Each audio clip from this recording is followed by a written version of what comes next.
Hello viewers, ഇന്ന് ഞാൻ ഇവിടെ കുക്ക് ചെയ്യാൻ പോകുന്നത് ഒരു ബീട്രൂട്ട് പച്ചടിയാണ്.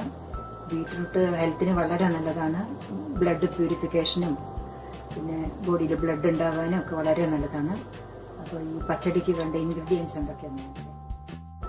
ഒരു ബീട്രൂട്ട് നന്നായി കഴുകി കഷ്ണങ്ങളാക്കി എടുത്തത്, ഒരു നുള്ളി ജീരകം, 2 ടേബിൾ സ്പൂൺ കോക്കനട്ട് ഗ്രേറ്റ് ചെയ്തത്, 2 പച്ചമുളക്, ഒരു ടീസ്പൂൺ ശർക്കര, ഒരു 1/2 കപ്പ് തൈര്, പിന്നെ കടുകും മുളകും കറിവേപ്പിലയും വറുത്തിടാനായിട്ട്, പിന്നെ കുറച്ച് കടുക്, ഒരു ടീസ്പൂൺ കടുക് ക്രഷ് ചെയ്തെടുത്തിട്ടുണ്ട്, പിന്നെ coconut oil, virgin coconut oil ഉപയോഗിച്ചിട്ടുണ്ട്, പിന്നെ ഉപ്പ്, വെള്ളം, ഇതൊക്കെയാണ് ഇതിന് വേണ്ടത്. ആദ്യമായിട്ട് നമുക്ക് ഈ ബീട്രൂട്ട് വേവിച്ചെടുക്കണം. അതിനുവേണ്ടി ഒരു പ്രഷർ കുക്കർ വെച്ചിട്ട് അടച്ച് വേവിക്കാം.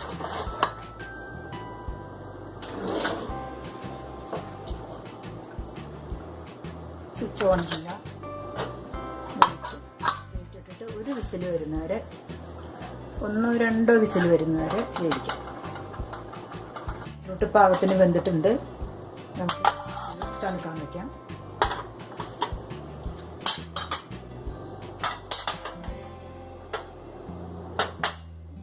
തണുക്കുമ്പോഴേക്കും നമുക്ക് അരയ്ക്കാനുള്ളത് അരച്ചെടുക്കാം. ബീട്രൂട്ട് ആവശ്യത്തിന് വെന്തിട്ടുണ്ട്. ഇനി നമുക്ക് ഇതിൽ ചേർക്കാനുള്ള അരപ്പ് അരച്ചെടുക്കാം. 2 ടേബിൾ സ്പൂൺ കോക്കനട്ട് ഗ്രേറ്റ് ചെയ്തതാണിത്.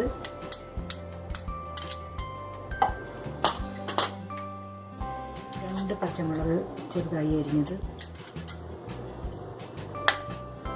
ഒരു നുള്ളി ജീരകം,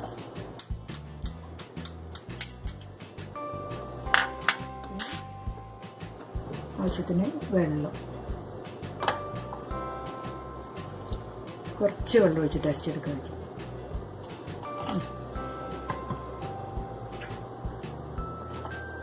നമുക്ക് ഇതിലേക്ക് ഈ കടുക് ക്രഷ് ചെയ്തത് ഇടാം.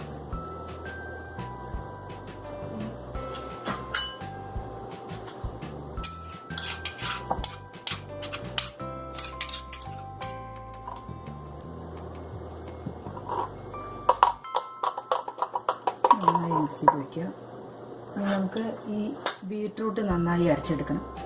അത്ര പേസ്റ്റ് പോലെ ആവണ്ട, ഒരുവിധം അരച്ചെടുക്കാം. ബീട്രൂട്ട് ഒരു 1/4 കപ്പ് വെള്ളം ഒഴിച്ചിട്ട് അരച്ചെടുത്തതാണിത്. അത് നമുക്ക് ഒരു ഫ്ലെയിമിലേക്ക് ഒരു പാത്രം വെച്ചിട്ട് ചേർക്കാം. ബീട്രൂട്ട് നമുക്കൊന്ന് ബോയിൽ ചെയ്യണം. അതിലേക്ക് ഒരു 1/2 സ്പൂണ് ഉപ്പ് ചേർക്കണം.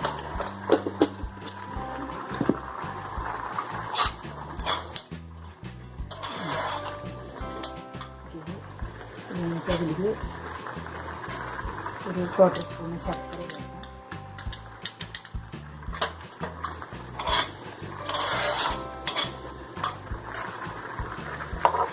അതിലേക്ക് നമ്മൾ അരച്ച് വെച്ച നാളികേരം, ജീരകം, പച്ചമുളക്, ഒരു 2 സ്പൂൺ വെള്ളം ഒഴിച്ച് അരച്ചെടുത്ത അരപ്പ് ചേർക്കണം.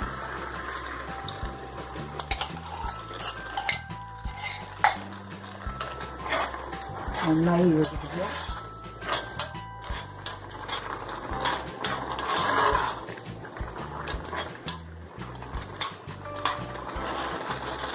അതിനുശേഷം നമ്മൾ വെച്ചിട്ടുള്ള ഈ ലോ ഫ്ലെയിമിൽ ഇത് ചെയ്യാം.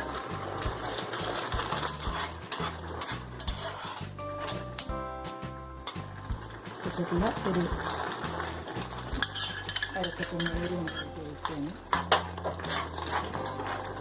ഒഴിച്ച് കഴിഞ്ഞാൽ അപ്പോൾ നമുക്ക് തീ ഓഫ് ചെയ്യാം. തൈര് ഒഴിച്ച് കഴിഞ്ഞാൽ അധികം തിളയ്ക്കണ്ട, നല്ലോണം യോജിപ്പിക്കുക.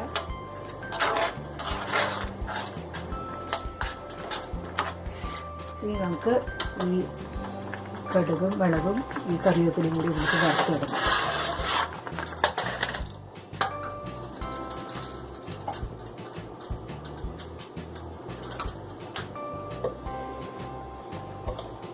കുറച്ച് കോക്കനട്ട് ഓയിലാണ് ഒഴിക്കുന്നത്.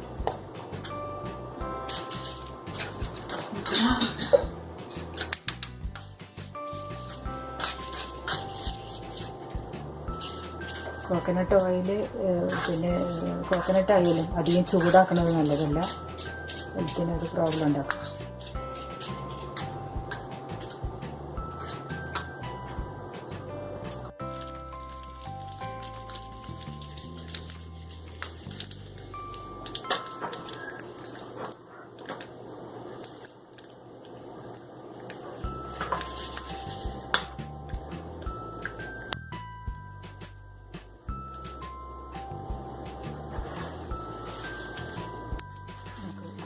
ബീറ്റ്റൂട്ട് ഒരു ബൗളിലേക്ക് മാറ്റാം.